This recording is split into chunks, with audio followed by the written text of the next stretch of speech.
Hello, ladies and gentlemen, my name is Putty and welcome back for another edition of Mid-Atlantic Wrestling, the best damn territorial wrestling on the planet today. It is, of course, our September show, the final show before where it all begins again. It is The Clash. It is a big night tonight. We have had announced mid-month, and I believe possibly at the end of the last show, that in our main event of the evening, two men who have fought each other across years, across calendars, across everything on the planet. Two men who came into the business out of the Mid-Atlantic Original Performance Center, Original Dojo, whatever it was. The original Mid-Atlantic Training Boot Camp.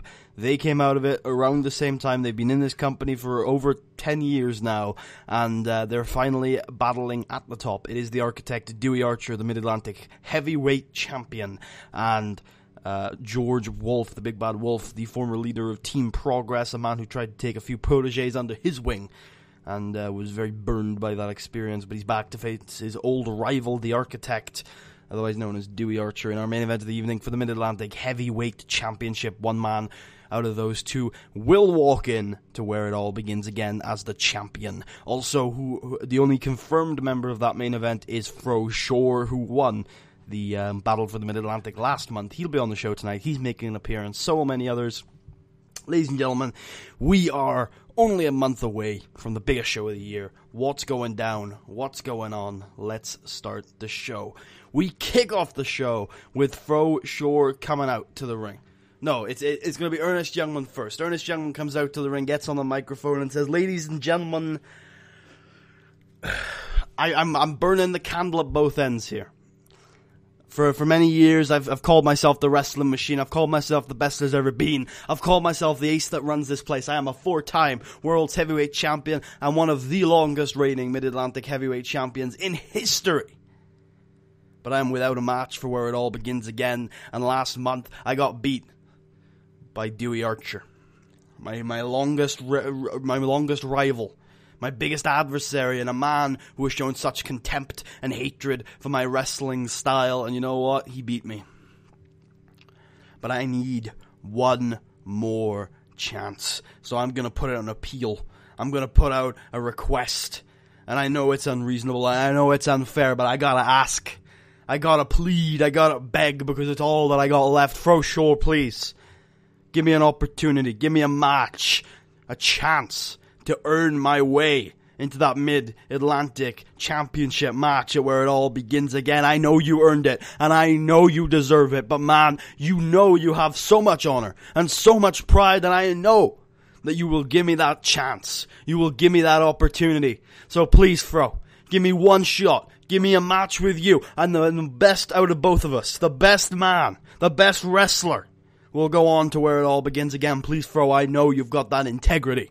And Frosure comes out, you know, he's sullen, he's looking a little concerned, he's not sure whether he wants to do this, and he gets in the ring, he looks Ernest Youngman up and down, and he thinks to himself, you know, this is everything I ever wanted, this is the biggest opportunity in my career, do I really want to put it all on the line? But then he smiles, because he knows that a match with Ernest Youngman is filled with so much honor and so much pride, and he thinks in his heart of hearts that with the passion and the fire that he can do it, and maybe, just maybe he can, and he extends his hand. And ladies and gentlemen, we have a semi-main event of the evening. Ernest Youngman, Frosure, the winner, is the number one contender.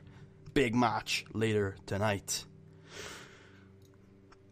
We open up the matches of the show with an excellent technical wrestling maneuver between technical wrestling matchup between Jack Wood, the greatest crossover athlete in all of professional wrestling today, managed, of course, by the greatest management consultation specialist, MC Motormouth, taking on Easy Money Austin Smoove, former number one contender, been around the business, champion in many of the territories, excellent, slick technical wrestler, the beating heart of professional wrestling is Austin Smoove as he moves from hold to hold, working over Jack Wood, but Jack Wood's got that vicious technical wrestling style. He's got that realistic, brutal technical wrestling style, just crunching Austin Smoove with a few suplexes, a few nasty brainbusters, and then eventually rolling into a few submissions of of his own.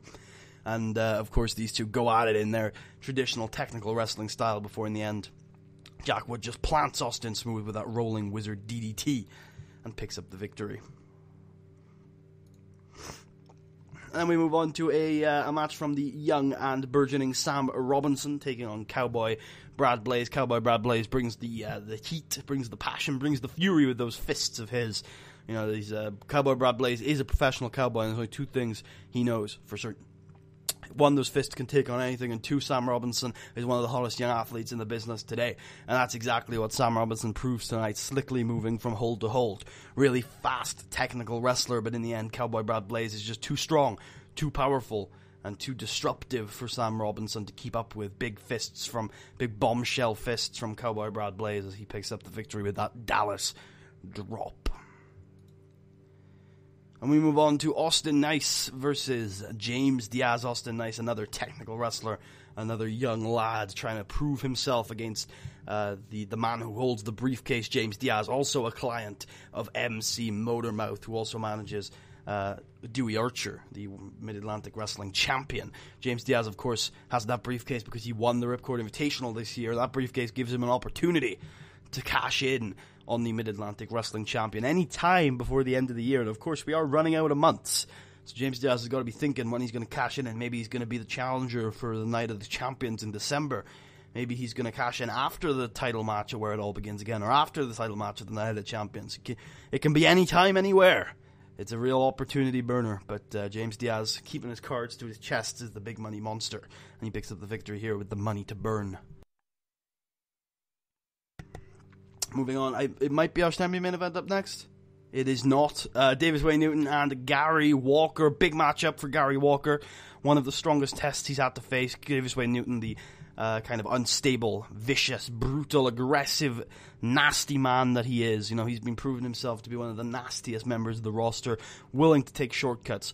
Willing to be vicious and aggressive up against someone like Gary Walker, who is one of the most principled, one of the most non-shortcut taking members of the roster. The reason why he got into professional wrestling is because he saw someone like Logan Wolfsbane who was willing to bend the rules, who was willing to cut corners. He saw someone like Logan Wolfsbane and thought there is a better way, that this can be done without this sort of bullshit.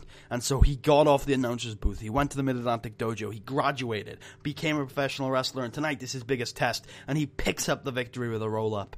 And ladies and gentlemen, he's going into a match with Logan Wolfsbane, one-on-one, at Where It All Begins Again. Huge match for Gary Walker there.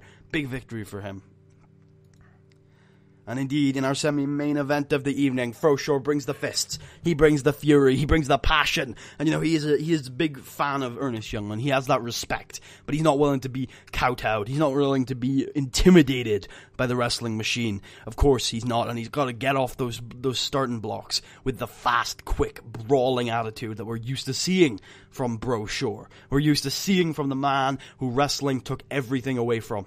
The man who came into professional wrestling to provide for his kids, provide for his wife, and ended up losing them to the stress and the toll that professional wrestling brings. And now, finally, he gets an opportunity by winning the battle for the Mid-Atlantic to finally ascend to that upper echelon of professional wrestlers, finally get the money and the fame and the lifestyle that will allow him to call himself solid, call himself ready, call himself as having earned something out of professional wrestling. It's not just all take. Finally, professional wrestling gives something back to Frosure, but he's up there against somebody who has taken everything from professional wrestling. Ernest Youngman, who says every step that he takes in a wrestling ring is one of life's simplest pleasures. And with a wink and a smile, he locked Frosure into every technical wrestling maneuver under the sun, going limb to limb and hold to hold. And Frosure, who accepted this match for pride, who accepted this match for honor, is getting worked over. And his one opportunity, his opportunity to main event, where it all begins again, is fading away as Ernest Youngman's excellent, best in the world technical wrestling works down Frosure and secures the victory, but only with a handful of tights. You know, we've seen guys like Dewie Archer refuse to cheat against Frosure because of how much professional wrestling meant to the psyche of this man. Even Dewie Archer wouldn't cheat against Frosure, but the desperation in the eyes of Ernest Youngman is palpable. And he uses a handful of tights to pick up the victory. That's low. And it's not something we expect from the wrestling machine. After the match, Bossman Brayfield comes out and says Ernest, congratulations, but we never authorized this swap. Oh, jeez. We never authorized this swap. I'm not sure that you can actually take Frosure's spot at where it all begins again. And MC Motormouth and Dewie Archer come out with microphones, and Dewie Archer is smiling, and MC Motormouth is smiling. They're saying, you know what, Ernest, we'll agree to it. We'll authorize it, but only on one condition. Tell him, MC. And MC Motormouth says, Ernest, we're willing to put you in the main event to where it all begins again instead of Frosure, but you gotta put something on the line. You gotta put something on the line because you lost me a lot of money by bailing on that Dream Team project, Ernest. So I tell you what, you're gonna put a lot of money on the line at where it all begins again. You see, I want you to say that if you can't win the Mid-Atlantic Wrestling Championship next month at where it all begins again, if you can't walk away with the gold, Ernest, I want you to retire from Mid-Atlantic Wrestling, not just for a week, not just for a month, not come back with a mask as Mr. Youngman. No. Done. Gone. Never to return to the Mid-Atlantic ever again. Ousted from this town. Ousted from this territory. For being the scum and the stain on Mid-Atlantic Wrestling that you have been for too long. We're gonna clean it off, Ernest. We're gonna clean you off of the pristine plate that is Mid-Atlantic Wrestling, the greatest territory on the planet today. So put it on the line, Ernest. You want that shot? You want that title match? Put your career, your Mid-Atlantic Wrestling career on the line. And Ernest Youngman grabs the microphone, takes off those sunglasses, and looks directly at MC Motormouth, who also takes off his sunglasses, and says, MC Motormouth, I don't think you get it. If I can't win the Mid-Atlantic Wrestling Championship off of him, if I can't beat Dewie Archer, then I have no career. And he drops the microphone and walks off. And ladies and gentlemen, our main event for where it all begins again is almost set. It is going to be Ernest Youngman taking on the Mid-Atlantic Wrestling Champion. Will that be will that be Dewie Archer, or will that be George Wolfe? We'll find out right now, ladies and gentlemen. Oh, no, George Wolfe. First of all, George Wolfe comes out and says, Dewie Archer, you're making a lot of assumptions. You're making a lot of assumptions that you're going to be walking into where it all begins again as the champion. Well, I gotta tell you, you've got the biggest challenge of your championship reign staring you directly in the face, and tonight I'm gonna prove to you that you haven't been taking me seriously enough. I am still the measuring stick of professional wrestling. You may be a star, Ernest. It's Ernest. Fuck. Really fucking this up. You may be a star, Dewey.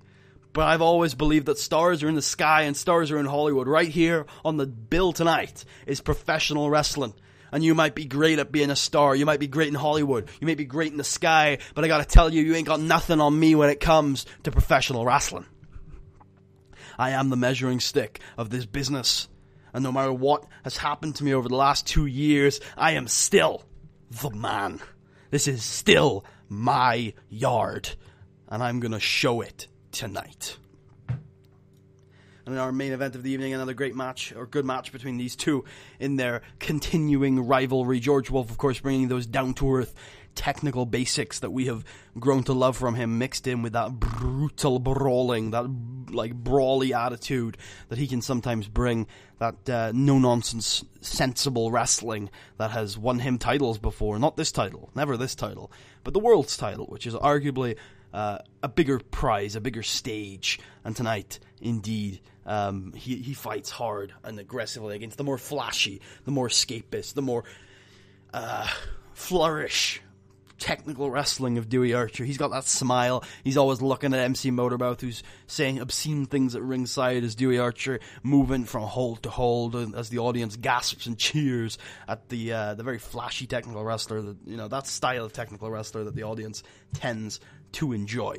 Moving from hold to hold, working over George Wolfe. But George Wolfe's just so big, so powerful. We've said this before about guys like Logan Wolfsbane, but it's the same with George Wolfe. He is so much bigger than every other guy in that locker room, naturally gifted. He's got those genes that make him bigger, and he's the first guy in the gym. He's the last guy to leave. He works so much harder than anybody else, and it shows because that body is brilliant. He is one of the most well-fitted, well-toned professional wrestlers in the business. He is strong, he is powerful, he is big, and he can break out of technical wrestling moves that other guys would have to escape out of. Other guys would have to reach the rope. Not George Wolfe. Sometimes he can just power his way out of a technical maneuver, and that means he is a very difficult and a very dangerous opponent for a guy like Dewie Archer, who relies so heavily on technical wrestling. And George Wolfe brings it to Dewie Archer. 20 minutes of George Wolfe resisting the technical prowess of Dewie Archer and hitting him with big bombshell fists, hitting him with the lefts and the rights, taking Dewie Archer off his game, throwing him into the ropes, throwing him about the ring like a ragdoll, showing that George Wolfe's strength and power, his physical prowess, is just stronger than the man who calls himself the architect of your destruction. He is George Wolfe, and he is the big bad wolf, and yes, for the last 5 years, this is his yard. And Dewie Archer is on the back foot. He is looking like this might be the last night of his short Mid-Atlantic heavyweight title reign. But then who to appear at ringside than the former protege of George Wolfe, the former member of Team Progress, Logan Wolfsbane. Robin DeLay, Dean Waldorf, and Marv Statler, all 4 men of Team Progress, show up at ringside and just work their usual routine. Dean and Marv get up on the apron, start distracting the referee, and into the ring come Robin and Logan, and George looks and knows. Like, the look in George's eyes is defeat and fury at the same time. Like, he's looking at Dewie Archer thinking, this was my time. I was about to win the one title in my career that I could never quite win. The one championship that means everything to me. I'm on the edge of being able to be called the guy. And you're here. You guys, the bane of my life and my career. The guys who I worked so hard to make into something. They're here to fuck me over again. And indeed, they do. Shatter Machine-esque tag team maneuver into a Logan Wolfsbane Boston Crab just to add insult to injury. And the 2 men walk away looking pretty pleased with themselves. And Dewie Archer locks in that proton lock and George Wolfe taps out. Well, probably, George Wolfe is probably already passed out by this point. So, probably a pass-out victory. And Dewie Archer will move on to where it all begins again. George Wolfe screwed over by Team Progress, who, despite not being the domineering force in Mid-Atlantic Wrestling anymore, continue to have a presence on the show. Big win for Dewie Archer, though, as he adds George Wolfe to his list of scalps after beating Ernest Youngman last month, and moves on to where it all begins again. The final match, you'd have to believe, with Ernest Youngman. And indeed, after the match, Ernest Youngman comes out to size up Dewie Archer, to shake his hand, and to realize that this will be the final chapter of these 2 glorious rivalry. But then, enter Sandman Hits, and James Diaz hits the ring with the briefcase, and stares both men down, and gets on the microphone, and MC Motormouth looks genuinely shocked. Because, of course, MC Motormouth is also James Diaz's client. But apparently MC Motormouth didn't know anything about this, and James Diaz gets on the mic and says, boys, you've got more than just each other to worry about. And he points at the case and says, I'm cashing it in. But where it all begins again, I'm making it a triple threat match. And he drops the mic, and the 3 members who have both been members of the Dream Team over the last year at one point or another are going to be facing each other. Who will MC Motormouth support, Dewey or James? Will Ernest win his career and the title? Who will come out on top at where it all begins again? Find out next time. I hope you guys enjoyed. If you did, please leave a thumbs up. Check out the rest of the series. Subscribe if you haven't already. If you're feeling especially generous and particularly like the show, there's a link to my Patreon description. And if you want to hear me ramble on Twitter, there's a link to that in the description too. Thank you all again for watching. I hope you'll join me next time for where it all begins again. See you guys then.